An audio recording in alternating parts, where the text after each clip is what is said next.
Hello class seventh, कैसे हैं आप सब। आज की इस वीडियो में हम देखेंगे क्लास सेवन्थ हमारे अतीत का चैप्टर नंबर 2 एंड चैप्टर का नेम आप देखो क्या है, नए राजा और उनके राज्य। तो इस वीडियो में हम इस चैप्टर के क्वेश्चन आंसर्स को सॉल्व करेंगे। ठीक है, तो आप अपनी कॉपी और पेन उठाओ और चलो मेरे साथ क्वेश्चन आंसर्स को सॉल्व करने। तो यहाँ पर देखो प्रश्न अभ्यास पाठ्य पुस्तक से के अंतर्गत पहला प्रश्न है, फिर से याद करें में जोड़ा बनाओ। ठीक है, तो यहाँ पर एक तरह से आपको मैच द फॉलोइंग दिए गए हैं। ठीक है, तो इसके उत्तर भी है यहाँ पर और साथ में प्रश्न भी किस प्रकार है वो देखो आप। पहला है गुर्जर प्रतिहार, तो इसे आप यहाँ पर आगे दिया है पश्चिम बंगाल। तो मैं सीधा आपको इसके पॉइंट्स बताता हूँ किस तरह से आपको इन्हें मैच करना है। गुर्जर प्रतिहार को आप मैच करोगे गुजरात और राजस्थान। फिर है राष्ट्रकूट, इसे आप पश्चिम दक्कन। और फिर है पाल, इसे बंगाल। और चोल है यहाँ पर तमिलनाडु। उसके बाद आगे देखो अगला प्रश्न आपके पास क्या है यहाँ पर, त्रिपक्षीय संघर्ष में लगे तीनों पक्ष कौन कौन से थे। अब जो त्रिपक्षीय संघर्ष था उसमें जितने भी तीन पक्ष थे वो कौन कौन से थे आपको बताना है। पहला है गुर्जर प्रतिहार, दूसरा है राष्ट्रकूट और तीसरा है पाल। उसके बाद आप देखो अगला क्वेश्चन है यहाँ पर प्रश्न 3, चोल साम्राज्य में सभा की किसी समिति का सदस्य बनने के लिए आवश्यक शर्तें क्या थी। तो आप किसका उत्तर लिखना है।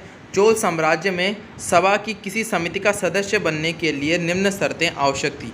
पहली शर्त आप देखो, सभा की सदस्यता के लिए इच्छुक लोगों को ऐसी भूमि का स्वामी होना चाहिए जहां से भू राजस्व वसूला जाता हो। फिर दूसरा यहाँ पर उनके पास अपना घर होना चाहिए।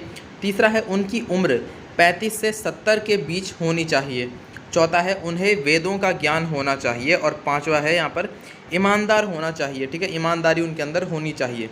छठा है उन्हें प्रशासनिक मामलों की अच्छी जानकारी होनी चाहिए। ठीक है, फिर आप देखो प्रश्न 4 है आपके पास, चाहमानों के नियंत्रण में आने वाले दो प्रमुख नगर कौन से थे आपको लिखना है। आप देखो चाहमानों के नियंत्रण में आने वाले नगर, पहला है कन्नौज, दूसरा है बनारस। तो यहाँ नियंत्रण में आने वाले आपको दो प्रमुख नगर लिखने हैं। तो यहाँ पर और भी दिए हैं साथ में, तो आप इनमें से दो लिखें, कन्नौज, बनारस।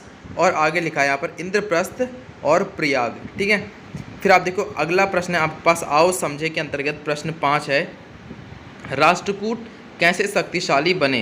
तो इसका उत्तर आप लिखोगे राष्ट्रकूट शुरू में कर्नाटक के चालुक्य राजाओं के अधीन थे। फिर है 8वीं सदी के मध्य में एक राष्ट्रकूटी शासक दंती दुर्ग ने चालुक्यों की अधीनता से इनकार कर दिया। बाद में चालुक्यों को उसने हराया और अपनी सैनिक शक्ति में वृद्धि की। फिर देखो अगला प्रश्न यहाँ पर 6, नए राजवंशों ने स्वीकृति हासिल करने के लिए क्या किया। तो इसका उत्तर आप लिखोगे नए राजवंशों ने स्वीकृति हासिल करने के लिए निम्न कार्य किए। अब वो कौन से कार्य हैं आप देखो यहाँ पर, राजा लोग नए राजवंशों को अपने मातहत या सामंत के रूप में मान्यता देते थे। फिर अगला है यहाँ पर, अधिक सत्ता और संपदा हासिल करने पर सामंत अपने आप को महासामंत यानी कि महामंडलेश्वर इत्यादि घोषित कर देते थे। तीसरा है कभी कभी वे अपने स्वामी के आधिपत्य से स्वतंत्र हो जाने का दावा भी करते थे। चौथा है उद्यमी परिवारों के पुरुषों ने अपनी राजशाही कायम करने के लिए सैन्य कौशल का इस्तेमाल किया। फिर देखो 7वां प्रश्न है आपके पास, तमिल क्षेत्र में किस तरह की सिंचाई व्यवस्था का विकास हुआ। तो इसका उत्तर आप लिखोगे तमिल क्षेत्र में सिंचाई व्यवस्था का विकास निम्न प्रकार से हुआ। पहला आप देखो प्राकृतिक झीलों से सिंचाई की व्यवस्था की गई। दूसरा है अनेक नहरों को निर्मित किया गया। तीसरा है यहाँ पर कई तालाबों और हौजों को निर्मित किया गया।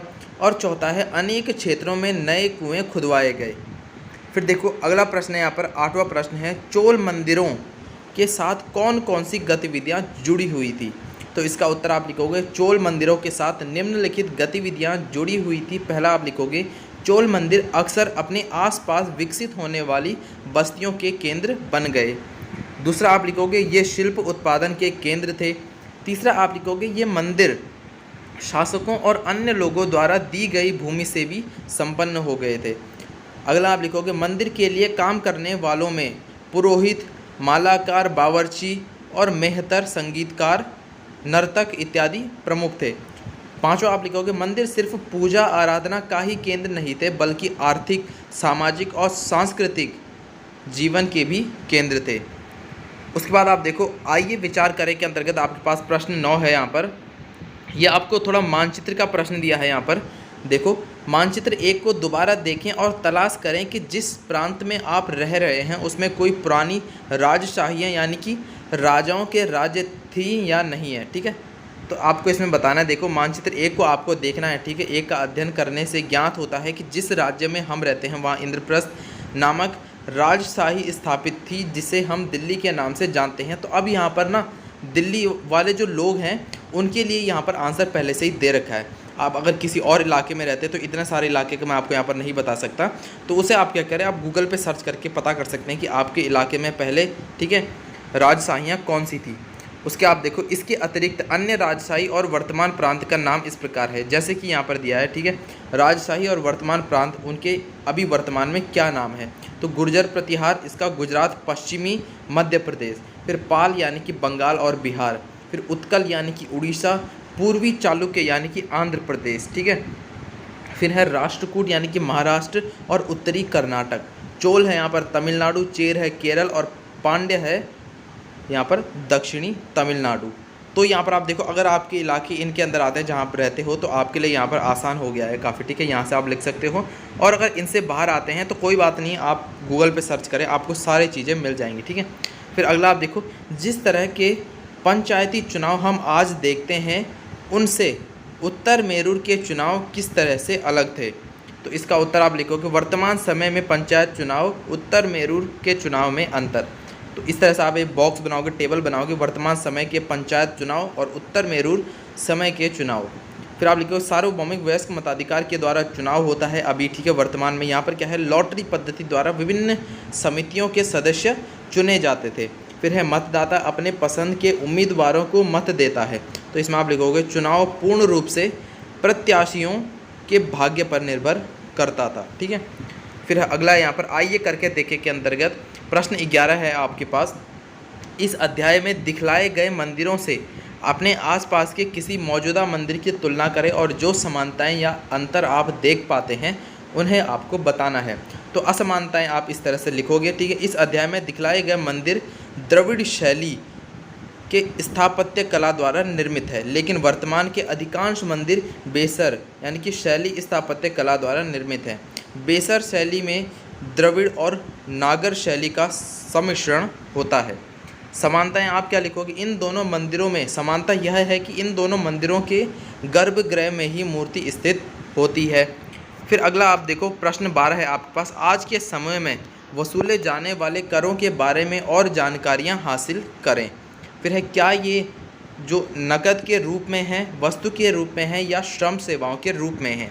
आज यानी कि जो हम कर देते हैं वो हम नकद के रूप में देते हैं यानी कि कैश, या फिर हम वस्तु देते हैं, कोई सामान किसी को देते हैं, या फिर श्रम यानी कि उसकी सेवा करते हैं। ठीक है, तो आप देखो वर्तमान समय में प्रत्यक्ष कर और अप्रत्यक्ष कर के रूप में कर वसूल किए जाते हैं। प्रत्यक्ष कर के रूप में आय कर, संपत्ति कर और यहाँ पर है उत्तराधिकारी कर, मृत्यु कर आदि, और अप्रत्यक्ष कर के रूप में उत्पादन शुल्क, बिक्री कर आदि प्रमुख हैं।